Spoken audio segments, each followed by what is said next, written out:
Bodhidharma's death is one of those rare moments in history where the end of a life becomes more mysterious, more alive than a life itself. It's as if death did not take him away. It revealed what he truly was. They say that when Bodhidharma knew his time had come, he told his disciples quietly, "My work is done." He didn't mean the spreading of any doctrine or religion. His work was not about temples or scriptures. His work was to bring direct seeing, to wake up those who were lost in thought, in belief, in imitation. When he felt that seed was alive, that a few hearts had caught the fire of awareness, he said goodbye to the body like one who removes old clothes.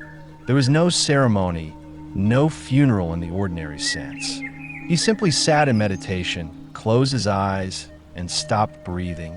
For most people, death is a shock. For him, it was the final act of meditation. He entered death as calmly as he had lived, watching, unmoving, untouched. But the story doesn't end there. Bodhidharma's death became a legend that shook even those who never understood him while he was alive. Weeks after his passing, a Chinese official claimed to have met him in the mountains of Central Asia, walking barefoot with a single sandal in his hand. When the official told this to the emperor, the tomb of Bodhidharma was opened, and inside it, they found nothing but the other sandal. For centuries, people have argued whether this story is history or myth. But those who understand meditation know that the story is symbolic.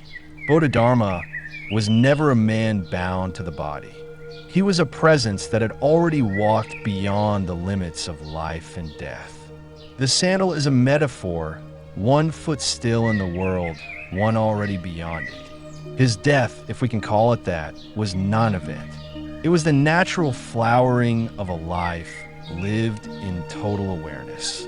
He had said again and again to his disciples, "The moment you see your true nature, you go beyond birth and death." So when the body fell, he was not dying. He was simply disappearing into the vastness he had always pointed to. What was Bodhidharma's message? It was not a teaching in words, but a transmission in silence. He said that truth cannot be found through scriptures or rituals. It can only be seen directly, here and now, and that seeing cannot be borrowed from anyone. You must look into your own mind. You must face yourself without turning away. His disciples often asked, "Master, what happens after death?" And he would look at them and laugh, saying, "Why do you ask about death when you have not yet lived?" For him, to live fully was to die to all illusions. Once you die to the false, the real is born, and that real has no death.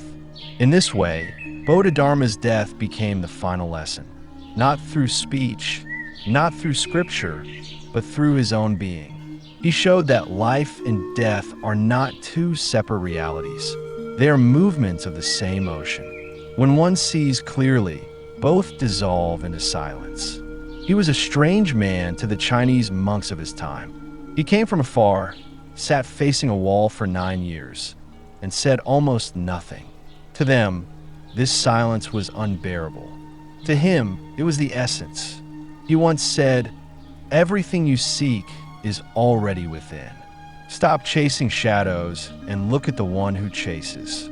So when the day came for him to leave the body, there was nothing left to say, nothing left to do. He had already emptied himself of desire, of fear, of identity. Death could not take him because there was no one left to die. The story of the single sandal continues to echo through centuries because it speaks to something beyond logic. The sandal is not proof of a miracle. It is the footprint of a consciousness that cannot be confined.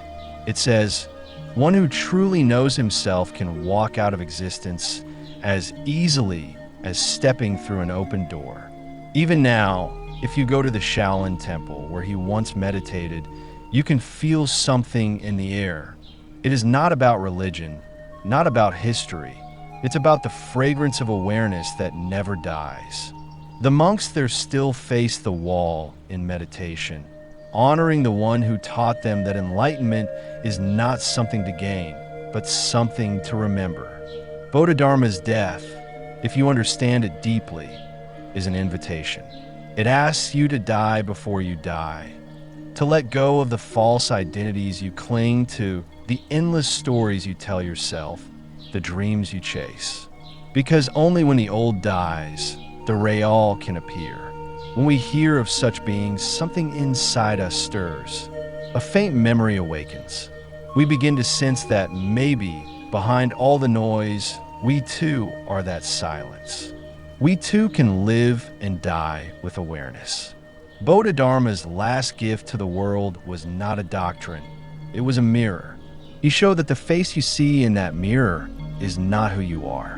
When you look deeper and see beyond reflection, there is only emptiness, and that emptiness is your true home.